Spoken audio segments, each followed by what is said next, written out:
over the weekend, Cornwall Council here in Cornwall sent out a survey asking the people where they would like to see milk float chargers installed in the county. Naturally, my social media went mad and I was tagged in it about 100 times with people asking me what I thought. So my first thought was put them in Devon.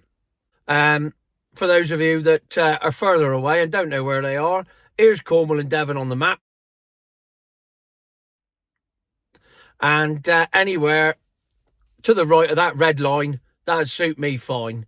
They can stay up there and then they can go back home again if they're on holiday. So Devon would be my first choice. And then I got tagged in it again and again and again. And I thought, hang on a minute, I'm missing a trick here. This is an ideal opportunity. So I proposed that all the milk float chargers in Cornwall get put on beaches. Now, hear me out. There's some logic with this. One, when Emmets, which is what we call tourists here in Cornwall, come down on holiday, invariably, they park their milk floats on the beaches anyway. This has become a national sport in Cornwall where you spot the Emmet on the beach and then you spend the next hour taking the piss out of them for being stuck on a beach. And just to prove it, here's some photographic evidence. Newquay. St Agnes. Oh, this one's a beauty. This one's gone beyond the just parking on the beach and has actually gone for a swim.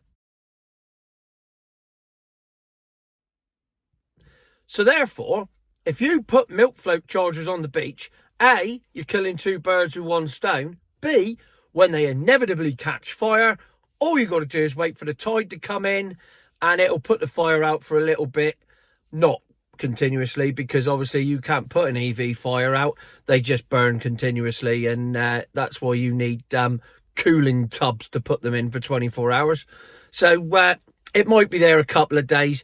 I mean, you know, technically there's probably going to be some pollution issues, but you're saving the planet by driving a milk float, remember? And that's far more important than killing a few thousand seagulls, fish, polluting the water courses, drinking water and everything. Don't worry about any of that, because you're driving a milk float, so you're saving the planet. Just concentrate on that. So, there you go. I've solved another problem. You take your milk float, you drive it to the beach, you get it stuck in the sand, somebody comes along and charges it for you so that you can't drive it out because the tides come in and then it catches fire and then the tide puts it out and then the tide goes back out and then it re-catches fire and then it pollutes the beach again and so it goes on and on. That way, we got the continuous circle of life. It's like the Lion King, but on a beach in Cornwall. This is genius. I can't believe I've come up with these ideas. Now, the reason that I don't like milk floats in Cornwall, well, I don't like milk floats, everyone knows that, but in Cornwall in particular, we got our own traffic issues down here. The last thing we need is people driving along at a steady 55 miles an hour, because that's the way I get the best range out of my milk float, you see. You never go over that and you never go under it. And then when you're driving around, if you use regenerative braking all the time, you can increase your range. And, oh, mate, piss off, you're boring me. We got our own issues in Cornwall, because Cornwall is a rural area. We have something called tractors. So if you come to Cornwall and you're driving around, inevitably, you are going to get stuck behind a tractor. Granted, probably driven by someone called Penrose and probably a John Deere. King of tractors, apparently. That'll start a war amongst the young farmers. So we got tractors. They're already clogging up the roads. And trust me, if you're stuck behind a tractor, he ain't pulling over, because they're having a right laugh in there about how many cars they got behind them. It's a national sport. Now, if you don't think tractors are enough of a problem, in the summer, we got caravans and motorhomes. Now, these are driven by people who drive milk floats round cities every day and drive at a steady 55 mile an hour. And then I like to connect up my caravan and drive it down the M5 at a steady 55 miles an hour. And then I like to park up and live in a caravan for a week, eating out of a very small oven and a very small kettle. These people are a curse on Cornwall in the summer, because they clog up the roads. Not only do they clog up the roads, they clog up the streets. because sat-nav doesn't work sometimes in Cornwall as it doesn't in many other places. So therefore, we've now got caravans and motorhomes clogging up the roads. So what do we need milk floats for? The last thing we need down here is milk floats. We got enough issues going on. Then, if that's not bad enough that they're clogging it all up, the roads aren't very wide down here either.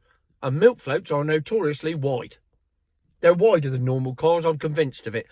No doubt a milk float will say, well, I think you'll find that there's only 5 mil difference. 5 mil makes all the difference when you're driving down a lane and your wing mirrors are in the hedge on either side and your alloy wheels are getting scuffed by the stones in the hedges, because that's how narrow the road is. So you need every millimetre you can get, which is why I used to drive a seven-seater long wheelbase Shogun round everywhere. It just meant that people got out of the way. So then, if that's not bad enough, we've got tractors, caravans, motorhomes, narrow lanes. At the end of these narrow lanes that you have to get past a tractor or a caravan or a motorhome to get is a second home. The worst thing of all, because you know they're bringing their expensive milk float. They're bringing their Porsche Taycan. They're bringing their Audi Q7 e-tron. And they're loading it up with all of their goodies from Waitrose, and they're driving down that narrow lane to get to that holiday home. And when they get there, they can't charge their milk float because there's no charge. Do you know how many Tesla Superchargers there are in Cornwall? The whole county, population 550,000 and rising. How many Superchargers are there in Cornwall? I'll tell you, 1. And it's in Red Roof. Which, you know, will make people in Cornwall laugh, but won't make anybody else laugh. But why the hell it's in Red Roof, I have no idea. I do, actually. I reckon I know the bloke that got that installed there. I bet I do. That's a different story. We'll come back to that on another day. But also, the other reason we don't need milk floats in Cornwall is that we've already got clean air. We got some of the cleanest air in the world down here. People come on holiday to get fresh air. So clearly vehicles aren't having any effect on it whatsoever. So therefore we don't need milk floats. So therefore we don't need chargers. We don't need more chargers. We don't need any more chargers. In fact, 1 Tesla Supercharger for 550,000 people, that's quite enough. We don't need any more of that. Even for my mate Katie Davey, who texted me last week and went, guess what I've done? And I instantly replied, you've got a milk float. She has. She's got a Tesla. And the only place she can use a supercharger is about a 56, maybe even 60-mile round trip. So that's 60 miles of range to get 240 miles of range quicker than you get it plugging in. Oh, there's nowhere to plug in round here either.